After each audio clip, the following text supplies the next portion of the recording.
Hello and welcome to this quick start guide to using the ProQuest historical newspapers at the Mardigian Library at the University of Michigan Dearborn.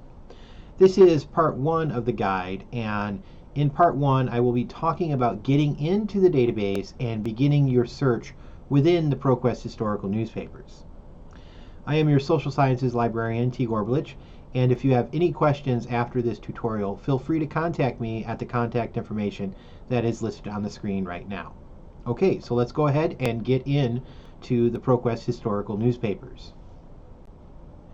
Now, in order to get into the ProQuest historical newspapers, you need to go to the library's homepage, which is at this URL listed at the top of the screen. When you get to the library's homepage, you need to then proceed into the databases section,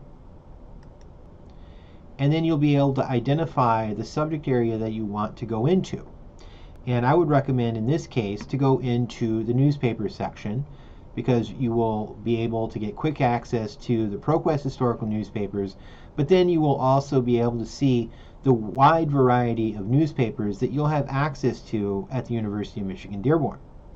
And the ProQuest historical newspapers is one of the best and deepest collections of newspapers this library has. So what you'll need to do is just scroll down the list here, and as we scroll down you'll see the number of publications the library has access to. So at some point we will get to the ProQuest historical newspaper section, and here we are. The ProQuest historical newspapers is right here. So if you link into the ProQuest historical newspapers right here, you will go into that platform. Now, if you link to, like for instance, the Atlanta Constitution or the Chicago Tribune, what you'll actually do is go into the databases that begin with the letter A section.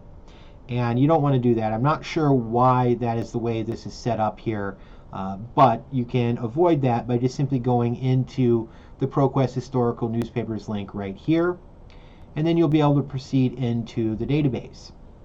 Now at this point it is set up for you to actually search through all of the historical newspapers.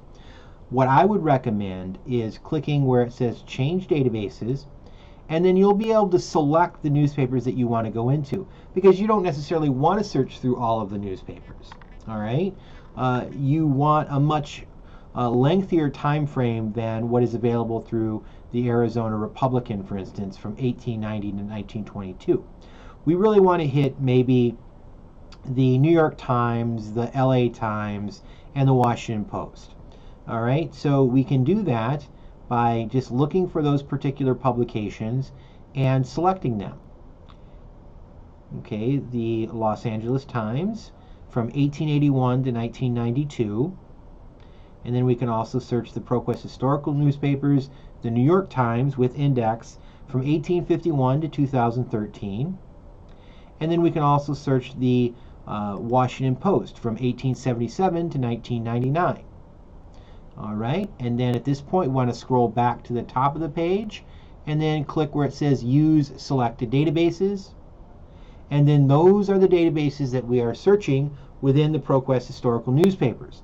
And you can confirm this by looking at this up here where it says databases, and then you see 3 in parentheses, the 3 that we indicated. All right, so I'm going to do a pretty generic search. I'm just going to simply search for the Middle East.